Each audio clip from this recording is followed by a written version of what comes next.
Hello friends, welcome to our channel physics পাঠশালা। আজকে আমরা class 8-এর প্রশ্নবিচিত্রা third সাবমেটিভের 18 নম্বর স্কুলের প্রশ্ন উত্তর আলোচনা করব। তো আমাদের প্রথম প্রশ্ন আছে যে প্লবতা সবসময় কোন দিকে ক্রিয়া করে? না আমরা আগেও পড়েছি এই প্রশ্ন, না সর্বদা ঊর্ধ্বমুখে ক্রিয়াশীল। দুটি আয়নাকে এমনভাবে রাখা হলো যাতে তাদের মধ্যবর্তী কোণ হয় 60 ডিগ্রি। আয়না দুটির মাঝখানে একটি বস্তু রাখলে বস্তুটির মোট প্রতিবিম্বের সংখ্যা কয়টি হবে? এই প্রশ্ন আমরা আগেও অনেকবার করেছি। তো সূত্র কি?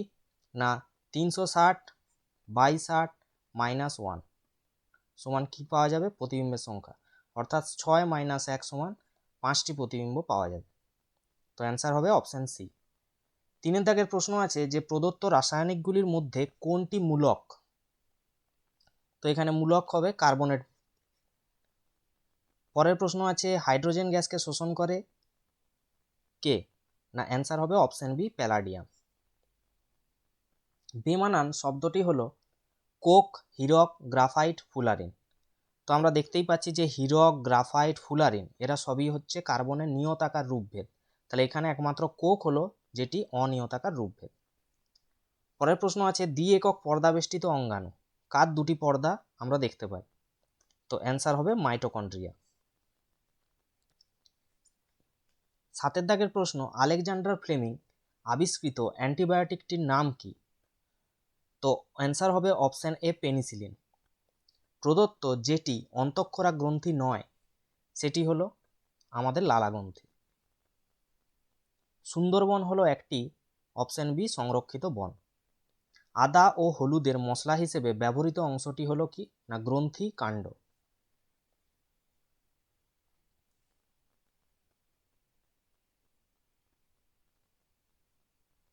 দুয়ের দাগের প্রথম প্রশ্ন আছে যে স্পর্শতলের ক্ষেত্রফল বেশি হলে ঘর্ষণ বল বৃদ্ধি পায়।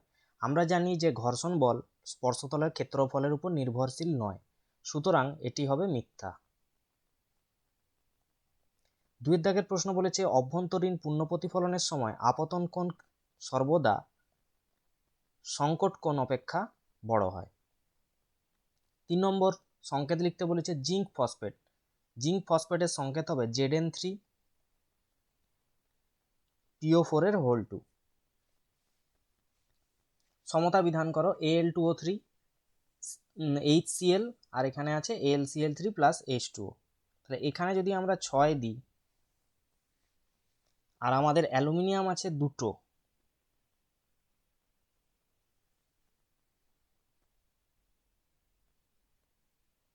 তাহলে আমাদের এখানে 3 দিতে হবে। 5 দাগের প্রশ্ন আছে সত্য মিথ্যা সেলুলোজ হলো বায়োডিগ্রেডেবল পলিমার, কি হবে? সত্য হবে, অর্থাৎ জৈব ভঙ্গুর পদার্থ যেটা বা পলিমার। জারবিল, জারবিল কি হবে? না জারবিল হবে আমাদের ক্যাঙ্গারু ইঁদুর। পিটুইটারি কোথায় দেখতে পাই? না আমরা লিখতে পারি এটা মস্তিষ্কে দেখতে পাই। অ্যাসচেরিচিয়া কোলাই কি করে? না আমাদের অন্ত্রে ভিটামিন B12 সংশ্লেষে সাহায্য করে। 4 দাগে আছে প্রোটিন ফ্যাক্টরি কাকে বলা হয়? রাইবোজোমকে বলা হয়। রসুনে কি থাকে? অ্যালিসিন।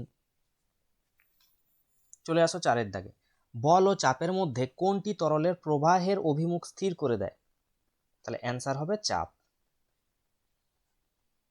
জলের উপর তেল ঢাললে তা জলের উপর ভাসে কেন? কারণ জলের ঘনত্ব বেশি।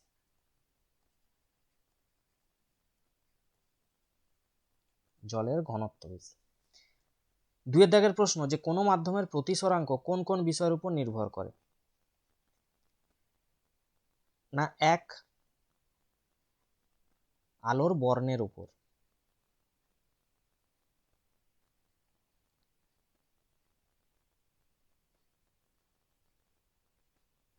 2 নম্বর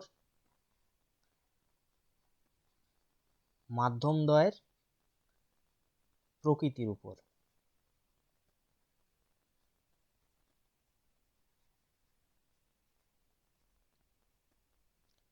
পরের প্রশ্ন বলেছে যে কোনো মৌলের পরমাণু ক্রমাঙ্ক ও ভর সংখ্যা সমান হতে পারে কি? ব্যাখ্যা করো। দেখো আমরা মৌলের ভর সংখ্যা মানে কি জানি?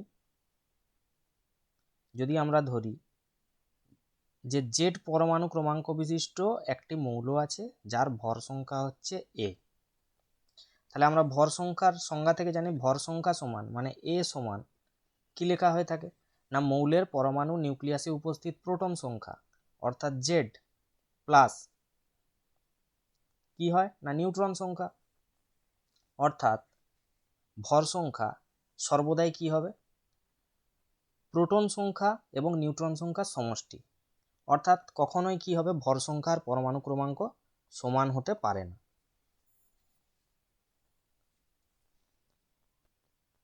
এরপরে 4 দাগের প্রশ্ন বলেছে যে উত্তপ্ত সোডিয়াম ধাতুর উপর দিয়ে হাইড্রোজেন গ্যাস চালনা করলে কি ঘটবে সমীকরণ সহ লেখো।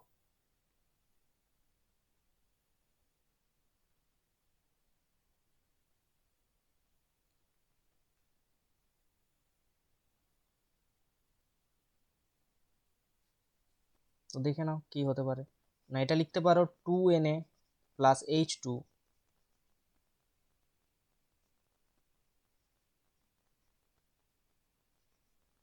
2NaH অর্থাৎ সোডিয়াম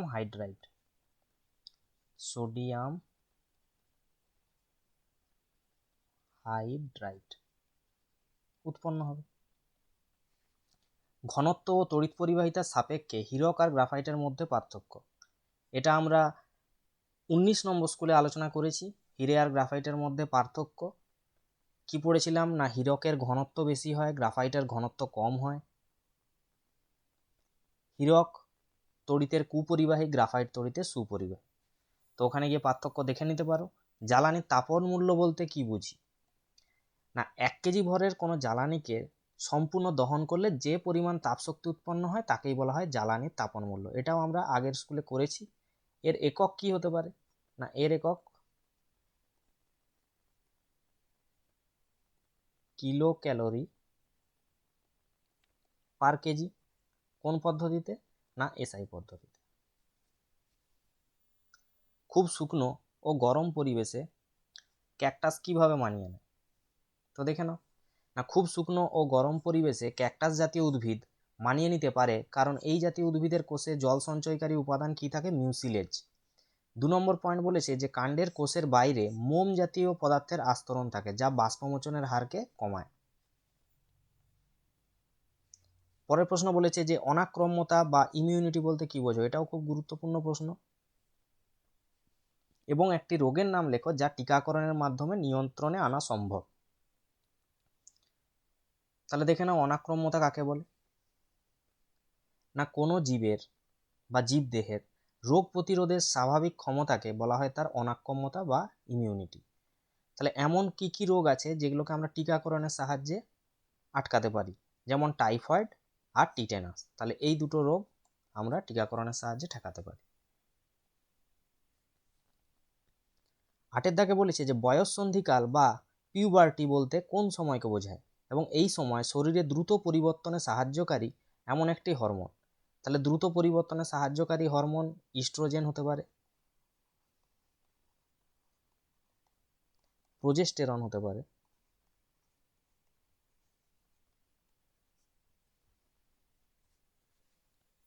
বয়ঃসন্ধিকাল বা পিউবার্টি বলতে কি বুঝি না ওয়ার্ল্ড হেলথ অর্গানাইজেশনের মতে যে শৈশব থেকে যৌবনের সময়কালকে কৈশোর বা বয়ঃসন্ধিকাল বলা হয়ে থাকে এবং এর বয়স হচ্ছে 10 থেকে 19 বছর। এই বয়সকে বয়ঃসন্ধিকালের অন্তর্ভুক্ত করা হয়েছে। এই সময় শরীর আর মনের দ্রুত পরিবর্তন হয়। অথবাতে আছে মানবদেহের রক্ত শর্করা নিয়ন্ত্রণে হরমোনের ভূমিকা কি।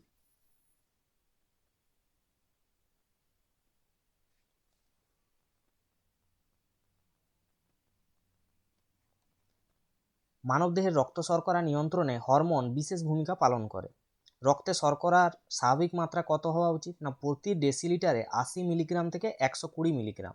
যদি রক্ত শর্করার মাত্রা স্বাভাবিকের থেকে বেশি হয় তাহলে অগ্নাশয়ের বিটা কোষ থেকে নির্গত ইনসুলিন এই মাত্রাতিরিক্ত শর্করাকে কলা কোষে সরবরাহ করে কিংবা গ্লাইকোজেনে পরিণত করে, রক্তে শর্করার মাত্রার হ্রাস ঘটায়। অপরদিকে রক্তে শর্করার মাত্রা যদি স্বাভাবিকের তুলনায় হ্রাস পেয়ে যায় তখন অগ্নাশয়ের আলফা কোষ থেকে নির্গত গ্লুকাগন গ্লাইকোজেনকে ভেঙে রক্তে শর্করার পরিমাণকে বৃদ্ধি করে এই দুই হরমোনের যুগ্ম ভূমিকায় রক্ত শর্করা আমাদের নিয়ন্ত্রণে থাকে।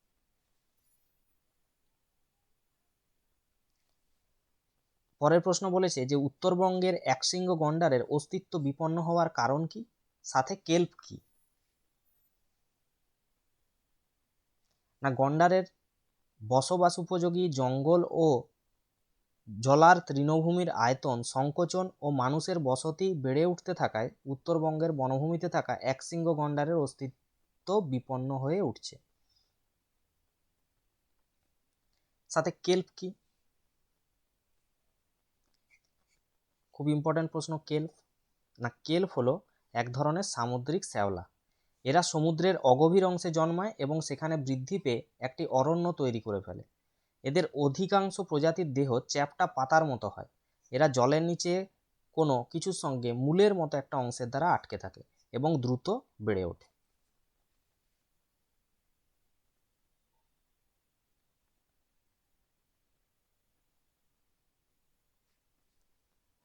দশের দাগের প্রশ্ন আছে যে বাঁশের যে কোনো একটি প্রজাতির বিজ্ঞানসম্মত নাম লেখো এবং মাস ফ্লাওয়ারিং কি সেটা লিখতে বলেছে।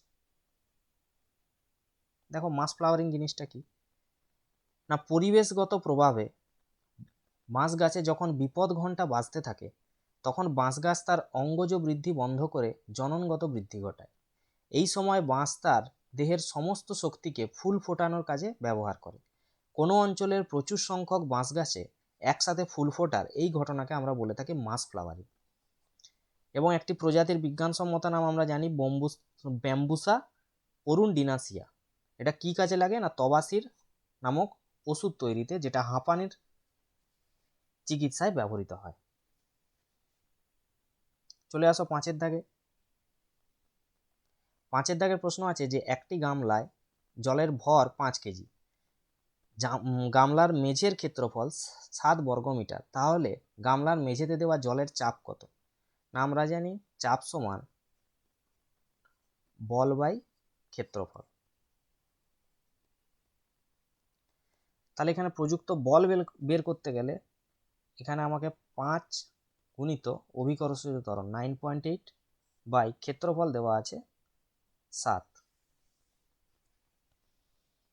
তাহলে এখানে দশমিকটাকে তুলে আমরা এখানে নিচে নামাতে পারি, লিখতে পারি 5 দুগুণে 10, 2 4 8, 2 9 18 আর 7 7 49। অর্থাৎ চাপ কত হলো?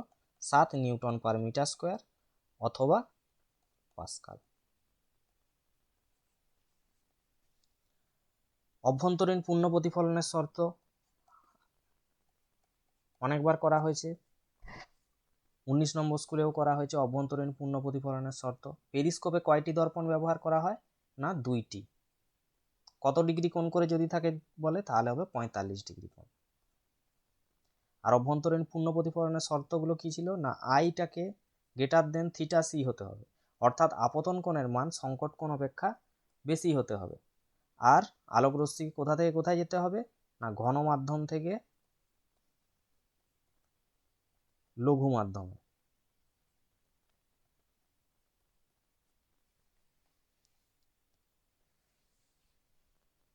পরের প্রশ্ন আছে যে ক্লোরিন পরমাণুর গঠন দেওয়া আছে 17Cl35, পরমাণুটির ইলেকট্রন ও নিউট্রন সংখ্যা উল্লেখ করে এর গঠন চিত্র আঁকো। প্রোটন সংখ্যা 17, তাহলে ইলেকট্রন সংখ্যাও কত হবে? 17। আর নিউট্রন সংখ্যা 18। কোন কক্ষে কয়টি করে থাকবে? কে কক্ষে 2টি, এল কক্ষে 8টি এবং এম কক্ষে 7টি। তাহলে প্রথমে একটা গোল করলে, কে কক্ষে 2টো ইলেকট্রন দিয়ে দাও। এখানে আছে আমার পজিটিভ চার্জ প্রোটন, এখানে আছে নিউট্রন।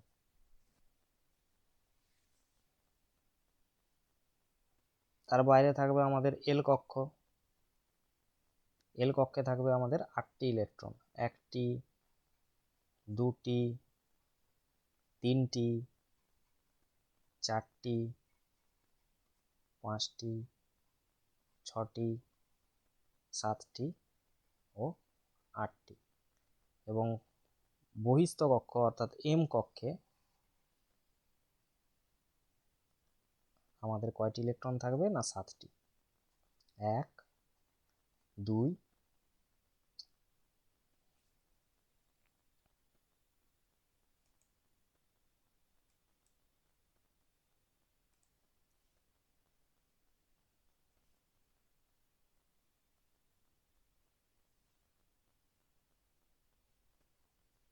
3 4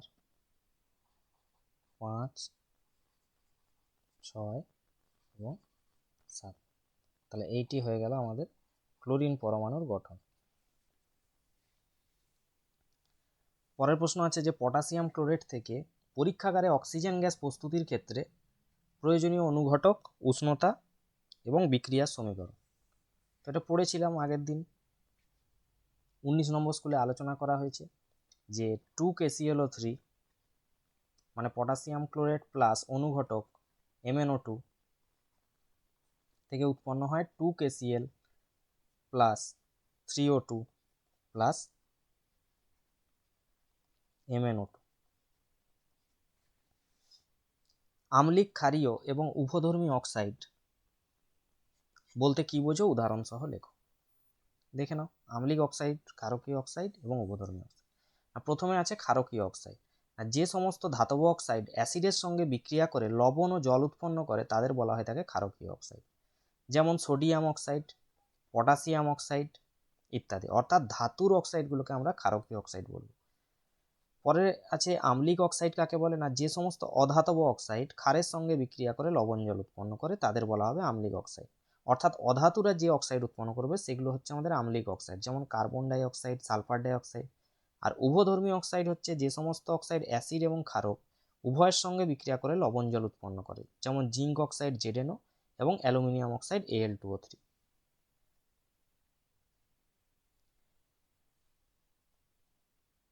পাঁচের দাগের প্রশ্ন বলেছে যে একটি বর্ণহীন গ্যাসের সঙ্গে অক্সিজেনের বিক্রিয়ায় বাদামি বর্ণের গ্যাস উৎপন্ন হয়। গ্যাস দুটি কি কি? হাইড্রোজেনের যে কোনো একটি আইসোটোপ। তাহলে হাইড্রোজেনের যে কোনো একটি আইসোটোপ আমরা বলতে পারি 1H2। কি নাম হবে? ডয়টেরিয়াম। আর সাথে আছে একটি বর্ণহীন গ্যাসের সঙ্গে অক্সিজেন বিক্রিয়ায় বাদামি বর্ণের গ্যাস উৎপন্ন হয়। গ্যাস দুটি কি কি? তো দেখে নাও। না বর্ণহীন নাইট্রিক অক্সাইড অক্সিজেনের সংস্পর্শে জারিত হয়ে বাদামি বর্ণের নাইট্রোজেন ডাইঅক্সাইড গ্যাস উৎপন্ন করে। 2NO + O2 = 2NO2। এর বর্ণ কীরকম হবে? না বাদামি।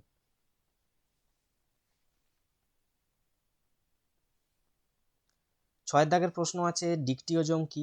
এমন একটি কোষ অঙ্গাণুর নাম লেখো যেটি কেবলমাত্র প্রাণী কোষে দেখতে পাওয়া যায় ও সেই অঙ্গাণুটির একটি কাজ। তাহলে প্রাণী কোষে কেবল দেখতে পাওয়া যায় সেন্ট্রোজোম। এর কাজ কি? কোষ বিভাজনে সাহায্য করে। কোষ বিভাজনে সাহায্য করে। তাহলে ডিকটিওজোম জিনিসটা কি? না ডিকটিওজোম হচ্ছে উদ্ভিদ কোষের গলগি বস্তু কোষের সাইটোপ্লাজমে ছড়ানো অবস্থায় থাকে। উদ্ভিদ কোষের এই বিক্ষিপ্তভাবে ছড়ানো গলগি বস্তুকেই বলা হয়ে থাকে ডিকটিওজোম।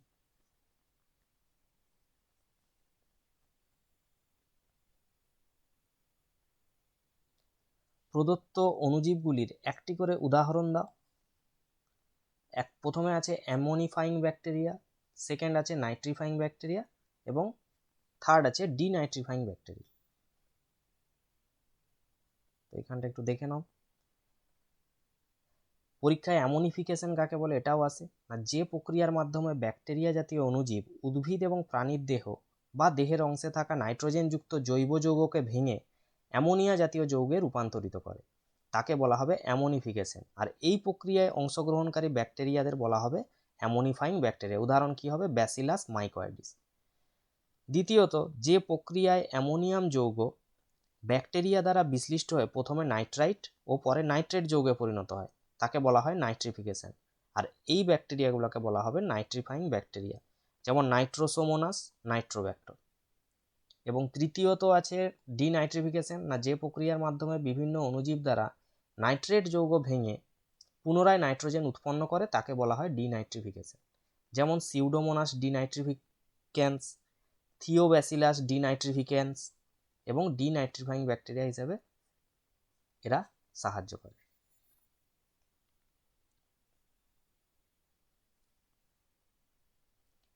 8 দাগে বলেছে থাইরয়েড স্টিমুলেটিং হরমোন কোন গ্রন্থ থেকে খরিত হয়? তো অ্যান্সার হবে থাইরয়েড।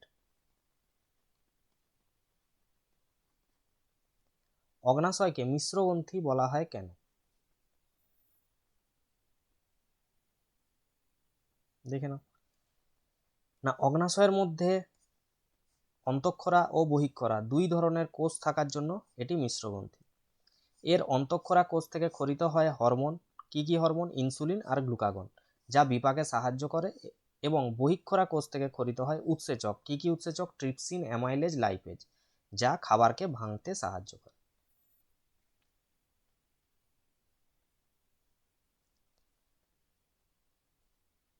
সুপরিকল্পিত 10টি কেন্দ্রীয় জীবন কুশলতার যে কোনো 3টি সম্বন্ধে। এটা পেয়ে যাবে 20 নম্বর স্কুল এর ভিডিওতে, অথবা 1 নম্বর স্কুল বা বীরভূম জেলা স্কুলের ভিডিওতে তোমরা দেখতে পেয়ে যাবে এটার উত্তর। 9 দাগে আছে র্যাটেল সাপের 3টি বৈশিষ্ট্য লেখো। র্যাটেল সাপের 3টি বৈশিষ্ট্য কি না, এরা হচ্ছে মরুভূমির সবচেয়ে বিষাক্ত সাপ। এদের লেজের কাছে কি থাকে? ঝুমঝুমি থাকে। 2 নম্বর, এদের দেহ শুকনো আঁশযুক্ত হয়। আর 3 নম্বর, জীব এদের খুব সক্রিয় হয়। এবং 4 নম্বর হচ্ছে মুখে দুটো ফাঁপা বিষদাঁত আছে।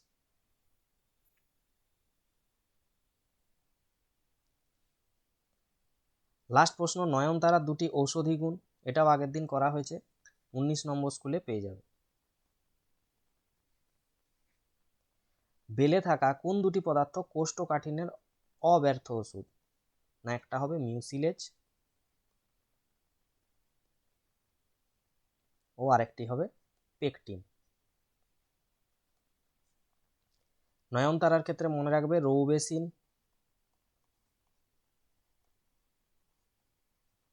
মানসিক চাপ নিয়ন্ত্রণে সাহায্য করে। এছাড়াও আছে ভিনব্লাস্টিন